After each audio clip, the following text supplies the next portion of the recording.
আমি বলি তুমি আমাকে জঙ্গি বলেছো। শুভেন্দু অধিকারী জেনে রেখে দাও, তোমাকে কোর্টে টেনে নিয়ে যাব, এর নাম বাপের বেটা শওকত মোল্লা। এটা আমি আজকে তোমাকে বলে দিলাম। দুটোকেই লিগ্যাল নোটিশ পাঠাবো, একটা শুভেন্দু অধিকারী আর আরেকটা সুকান্ত মজুমদার।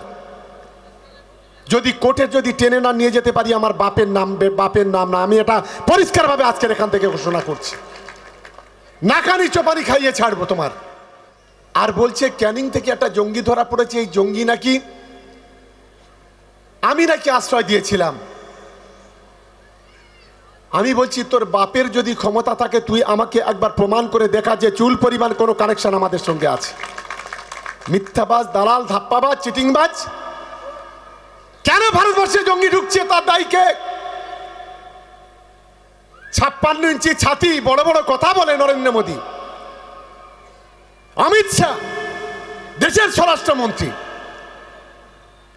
নাকে তেল দিয়ে ঘুমাচ্ছে, বলছে বাংলাদেশ থেকে জঙ্গি ঢুকছে, কেউ বলছে পাকিস্তান থেকে ঢুকছে, কেউ বলছে শ্রীলঙ্কা থেকে ঢুকছে, কেউ বলছে মায়ানমার থেকে ঢুকছে, কেউ বলছে ভুটান থেকে ঢুকছে, কেউ বলছে বাংলা একটা সেফ প্যাসেজ। লজ্জা করে না? আজকে 2011 সালে পরে মমতা বন্দ্যোপাধ্যায়ের নেতৃত্বে আজকের গোটা বাংলায় যে শান্তির পরিবেশ তৈরি হয়েছে, স্বাধীনতার পর কোনো কেউ বলতে পারবে না এত শান্তির পরিবেশ বিগত দিনে বাংলাতে ছিল, যেটা আজকের মমতা বন্দ্যোপাধ্যায় এবং অভিষেক বন্দ্যোপাধ্যায়ের নেতৃত্বে আজকের গোটা বাংলার শান্তি পরিবেশ তৈরি হয়েছে।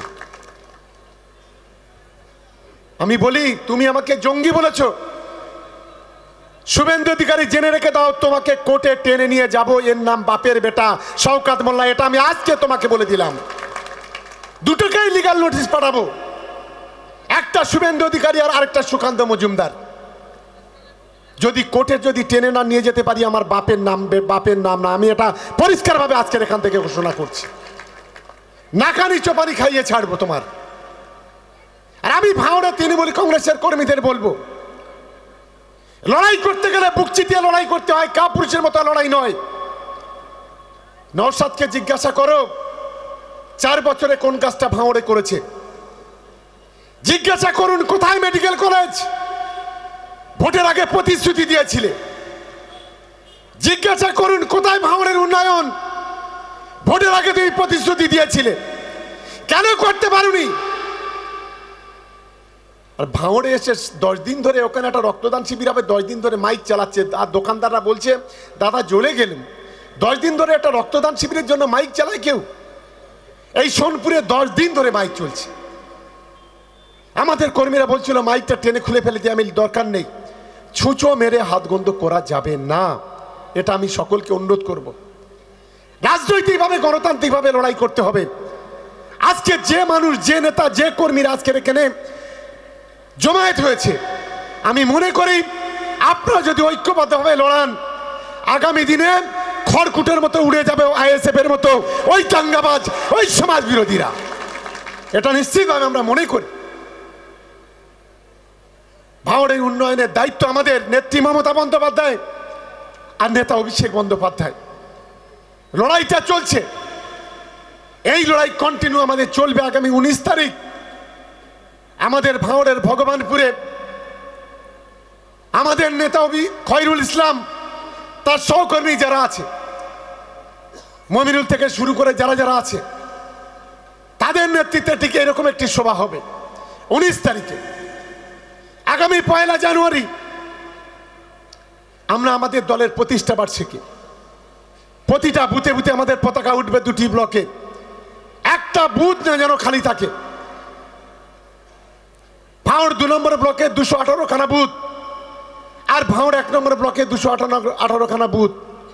এই 436 খানা বুথে প্রত্যেকটা বুথে পতাকা তুলতে হবে। আর ওই দিন আমাদের দলের প্রতিষ্ঠা বার্ষিকী উপলক্ষে ভাঙড় বিধানসভা 13টা অঞ্চলে আমরা শীতবস্ত্র বিতরণ করব।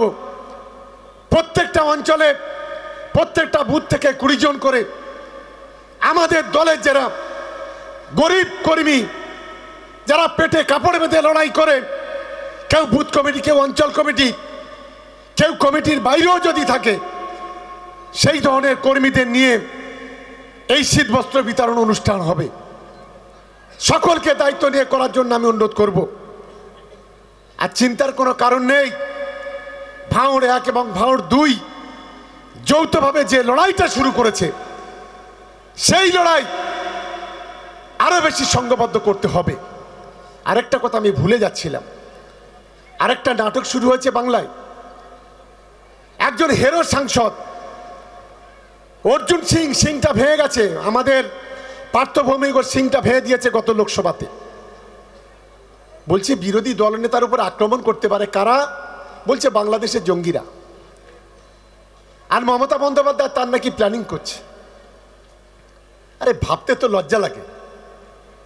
মমতা বন্দ্যোপাধ্যায় এইসব খড়কুটোর বিরুদ্ধে চক্রান্ত করবে, যারা 2021-এ হেরেছে, যারা 2023-এ হেরেছে, যারা 2024-এ হেরেছে, যাদের বলে বাংলার বিশ্বাসঘাতক, যাদের বলা হয় বাংলার মির্জাফর, মমতা বন্দ্যোপাধ্যায় তাদের বিরুদ্ধে শত্রুতা করবে, অ্যাটাক করবে। মমতা বন্দ্যোপাধ্যায় কি এতই অসুবিধা হয়ে গেছে? বাংলার মানুষ যাদেরকে চেনে না, যদি কেউ বলে ওর নামটা জিজ্ঞাসা করে, বলে ও তো মির্জাফর, তার বিরুদ্ধে মমতা বন্দ্যোপাধ্যায়কে চক্রান্ত করতে হবে। আসলে এরা একটা মনোরোগ হয়ে, এদের রোগটা এমন জায়গায় চলে গেছে, এটা সে কি বলে না, মাথা খারাপ হয়ে গেলে মেন্টাল পেশেন্ট, সাইকো পেশেন্ট হয়ে গেছে। বিশেষ করে এই শুভেন্দু আর সুকান্ত, এই দুটোর কথাবার্তা শুনে মনে হচ্ছে এদের মনোরোগ বিশেষজ্ঞ দিয়ে চিকিৎসা করতে হবে, তা না হলে এদের রোগটা সারবে না। আমি বিজেপির যারা সেন্ট্রাল গভর্নমেন্টের যারা দায়িত্বে আছেন বা কেন্দ্রের বিজেপি নেতারা আছেন, এখানে যারা দায়িত্বে আছেন, তাদের বলবো পশ্চিমবাংলা ভালো মেন্টাল হসপিটাল আছে, এই দুজনকে অন্তত কিছুদিনের জন্য অন্তত ট্রিটমেন্ট করা ভালো, তা না হলে এ রোগ সারবে না। কি আমি ঠিক বলছি তো? সবাই একটু জোরে বলবেন তো। তার মানে ট্রিটমেন্ট এদের করতেই হবে। কারণ যারা বাংলায় হিন্দু মুসলমানের দাঙ্গা বাঁধাতে চায়, কারণ যারা বাংলাকে ধ্বংস করতে চায়, যারা নাটক করে নিজের টিআরপি বাড়াতে চায়, তাদের জন্য এই ধরনের ট্রিটমেন্ট ছাড়া এই রোগ কখনো ভালো হবে না। তাই আমি আমার বক্তব্য দীর্ঘায়িত করছি না। আমি বলেছিলাম 12:30 থেকে 1টার মধ্যে আমরা আমাদের সভাটা শেষ করব। আমি আজকের এখানে যারা উপস্থিত হয়েছেন, আমি সকলকে আমার অনুরোধ করবো, একজন ভাই হিসেবে, বন্ধু হিসেবে, মা হিসেবে, বোন হিসেবে, আমার দাদা, কাকা, জ্যাঠা, আমার পরিবারের সদস্য, যেমন আপনারা আমার পরিবারের সদস্য, আপনাদেরকে আমি অনুরোধ করব সবাই মিলে শান্তিপূর্ণভাবে এখান থেকে একটু খাবার খেয়ে আপনারা সকলেই যাবেন। এই কথা বলে সবাইকে ধন্যবাদ জানিয়ে আমার বক্তব্য আমি শেষ করছি। জয় হিন্দ, বন্দে মাতরম, তৃণমূল কংগ্রেস জিন্দাবাদ, মমতা বন্দ্যোপাধ্যায় জিন্দাবাদ, অভিষেক বন্দ্যোপাধ্যায় জিন্দাবাদ, জয় বাংলা। আচ্ছা, সকলকে বলবো কেউ তাড়াহুড়ো করবেন না। এখানে দুটো কাউন্টার পশ্চিম দিক থেকে মহিলাদের ছেড়ে দেবেন, দুটো কাউন্টার পশ্চিম দিক থেকে মহিলাদের ছেড়ে দেবেন। আমার মা বোনেরা যারা আছে তাদের বলবো যে দুটো কাউন্টার পশ্চিমের দিকে আপনারা চলে যান, এই সাইড দিয়ে।